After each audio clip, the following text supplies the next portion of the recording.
Today on Turbo Tortoise Tech, we're having a look at Dell's brand new G15 with the improvements of a Ryzen 5 and now RTX graphics, even on the entry level.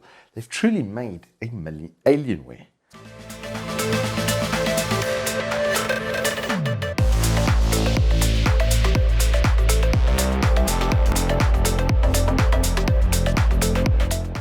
Good afternoon and welcome to Turbo Tortoise Tech. I first saw this on the EveTech store and it really caught my eye because the chassis looked incredible. Well, as you'll see with some close-ups as we go through the review, it's really a pretty machine, and I especially love this color scheme that they've gone for.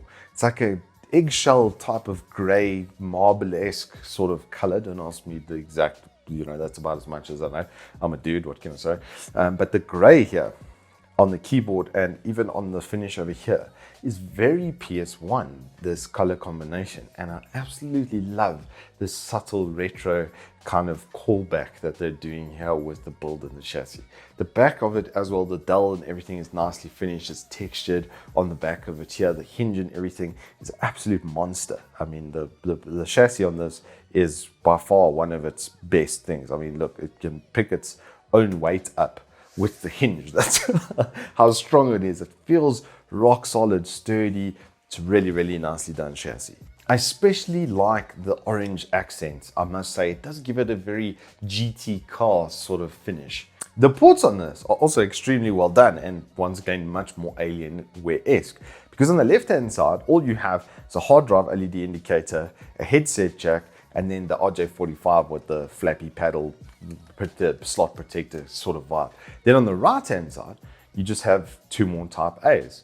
Then at the back is where the real magic happens. You've got your power, you've got your HDMI, you've got another type A, and then you've got another Thunderbolt / type C for displays and stuff. This was proprietary and only on Intel, but it seems to be sort of making its way across the pond. It usually does after about 5 or 6 years though. The touchpad and the keyboard are also pretty good. I have to say, especially the keyboard is quite nice. The only key that was a little bit loud is the spacebar, which is normal with its stabilizers and stuff, especially on the scissor switch. Everything else pretty damn quiet. So if you are going to be sitting and typing with this in a public space, as long as you don't smash that spacebar, you can do so quietly without disturbing other people around you. So the work environment and stuff is going to go down just a treat. The touchpad is multi-touch. It does have left and right click, unmarked, to keep it looking in line with the rest of the notebook. It is average at best, but it's what I would expect from a gaming notebook. You don't really, use the touchpad a lot in these environments. The backlighting is also like average to like okay, which is perfectly fine. It's more than enough. It's not RGB or anything like that, just a basic backlighting, and it does its job. If you're on a dimly lit environment, then you shouldn't have any issues seeing through those keys. The built-in speakers are also like average for a laptop, which I'm also okay with. I'm not expecting, especially on an entry-level gaming notebook, to have some clips or some, some high-level audio or something in the notebook, but they're fine, and you can watch a movie back on them without it being so tinny that you want to, pull your ears out. It's more than acceptable. And one of the highlights, honestly, of the, default included laptop kit is actually this thing's webcam. It's got auto brightness, auto aperture, and auto focus, so it can actually get pretty good picture even in low lit environments. I used it with literally just half of one of my big lights and it ran pretty damn flawlessly. Another highlight from the default kit is the networking suite. This Wi-Fi 6 connects at 1.2 gigabits per second, is asynchronous. So the actual data transfer rate that I got was 85 megabytes per second. So if you've got a 500 meg line, you'll be able to feed it to this with Wi-Fi, absolutely no problems. And if that's still not enough, then the LAN is gigabit, and that did 120 megs a second, no problemos. The monitor for this notebook is a 120 Hz IPS panel, which is very promising on paper. In execution, it is pretty good. The IPS is pretty responsive and the pixel response time is pretty good. There was almost no smearing in any of the games and stuff that I had played on this monitor. At least I have also had another 144 attached to it, via the HDMI, so I can confirm HDMI 2.0 is working nicely for that. The only problem with this monitor, the built-in monitor, is it only hits about 250 nits on its like average brightness, and there is a little obviously light sort of bleed or sort of effect. So around the edges it can be a little bit dimmer than it will be in the center. The result of that is if you are using it in a very bright environment or outside like somewhere near the sun, it is going to become a little bit dim.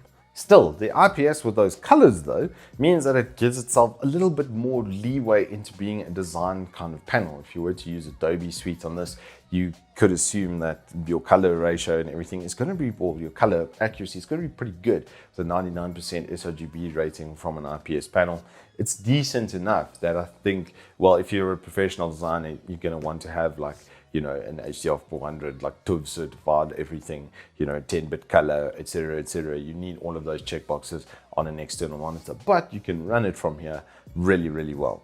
Now, power is where things get interesting. I've seen a lot of things with gaming and stuff where it didn't do too well, and the Optimus and everything didn't really, or the optimizations for that didn't really get the longest amount of time. But I always do a continuous video playback battery test because I don't think a lot of homies are going to be doing or expecting to be doing hardcore gaming, and would probably rather fill that time with media, because instead of gaming for like 2 or 3 hours, you can get 10 hours worth of continuous video playback from this unit. And I had some 4K mixed in the loop as well, 4K 60 FPS Blu-ray quality videos that it was playing back. I mean, those are like 10-15 gig in size for like an hour 55-minute video. There you go, good old 4K life. Even that, it played back flawlessly.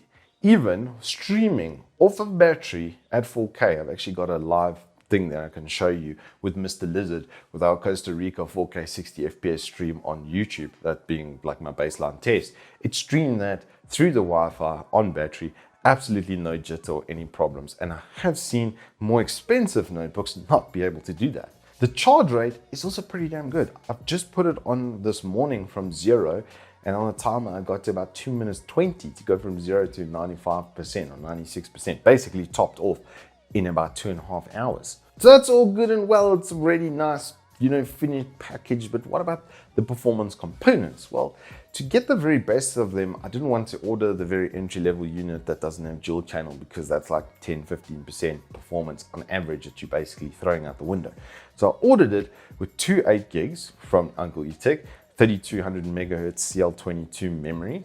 It doesn't read in CPU-Z and SPD, which is quite interesting, but Ryzen 5 5600H and the RTX3050 4 gig. So it is the entry-level unit, just with a couple of add-ons, and I did the 512 gig NVMe. I think you'll be better though going for the 1 TB, because it's an extra 1,000 or 800 Rand, I think, even on top of this current spec. That will bring you to a total price of 21k South African rands. And what do you get for that? Well, the Ryzen 5 5600H is kind of a monster. With 2 cores and 4 threads less than its first gen brethren, it's almost as good as the 1700X. The single core performance, as you can see on the Cinebench result, is not as good as we would like it. It could be going a little bit faster, although it is still better than previous gen from both Team Red and Team Blue. This continues into areas like Firestrike, where we see with the physics test, it gets a really, really healthy frame rate. That frame rate is actually better than what I got on the 2700X in the exact same test. And once again, that's with 2 cores and 4 threads less, running 65 watt TDP inside a notebook. It does still, however, hit 92 degrees, that being the throttling point or the thermal point for the CPU. It, however, only needs to use 50% of its fan curve to keep it there. So it's not very loud, I have to say, especially under load. I was quite impressed. It's basically one of the quietest notebooks I've ever had that gets those kind of temperatures. A lot of them I've seen hitting as much as 99-100 degrees C, in which case, yeah, vicious thermal throttling starts to occur. I never thermal throttled once in this notebook. And as I said, the maximum fan curve I ever had to use was about 50%. And similarly with the GPU, got kind of the same effect, 83 degrees maximum. Clocks always stayed up and were pretty healthy. Now, speaking of the GPU, this generation has to be the most interesting and the coolest one to come to notebook yet, because normally on the 50 series, we don't get premium feature sets. It's usually like a GT or a GTX card, and they generally dumb it down. This is the first generation that we have premium RTX functions on a 50 series graphics card. And boy, what a thing to have included, because they've put the VRAM at 4 gig, right? Their idea being obviously to scale their products, because if you run out of VRAM on 1080p, which does happen actually quite quickly, you preferably need 6 to 8 gig on 1080p to max out texture settings. So they've done this purposefully, I think, just to keep the tiering of their products so the RTX 3060 becomes in demand and actually makes sense as a GPU for notebooks. So looking at some of the performance results, if we start off, for instance, with Metro, you'll notice that on the high default setting without DLSS or RTX or anything on, it only gets like 30 odd FPS. But if we introduce DLSS using those RTX Tensor cores, suddenly we're much closer to 60. It's like a 20 FPS gain just from it having DLSS enabled.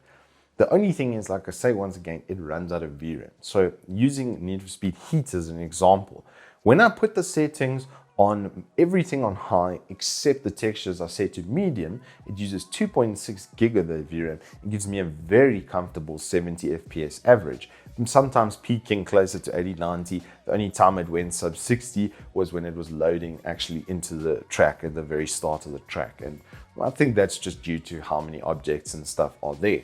The processing core though didn't seem to run out of juice.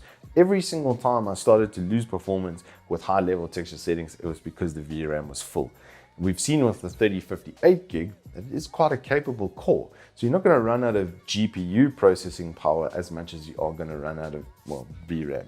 That's really its limitation in performance. Now is where we get to the lifestyle portion of this review, and why I was actually so glad that I decided to take a little bit of extra time on the notebook.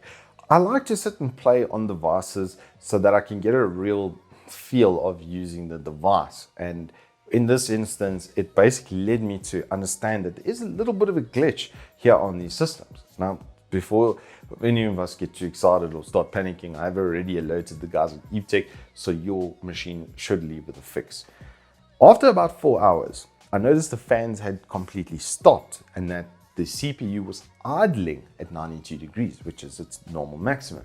I went into the Alienware control panel to try and force the fan to see if I could get it to go, and it was absolutely unresponsive. It was only once I went to the Dell site, thinking maybe they had, some sort of information or something on this, that I noticed that all of these G15 chassis have had a BIOS or firmware update between the 22nd and sort of the 26th of January. Almost all of them have had one on their page. I did also try and download the incorrect one and try and put that onto the notebook to see if you could perhaps break it like that, but you can't. It literally reads the BIOS file and everything, and it's linked to the actual BIOS system, so you can't break it. And it is a very, very easy thing to do. It's a 30 meg download, and it takes about 5 minutes, and then your BIOS is completely refreshed. And after that, then the fan resumed normal service. Now, I even had rebooted the machine. I'd done absolutely everything else until that point, and the fan just wouldn't start. It was super, super arbitrary. But then, like I say, after I did that update, then everything resumed normal service. And what's nice about that is all the heat then stays towards the top of the notebook here. Actually, underneath the WASD where your hand sits, it's as cold as ice. Even when the fans and stuff are going, they've done a really good job of keeping the heat towards the top of the notebook, even extending this back portion of the screen over here so they can fit in extra area for, cooling, fin stacks and copper pipes and stuff. More surface area just means more cooling. So more surface area plus more fan means more cooling in effect. So they've dealt with that by just creating extra surface area.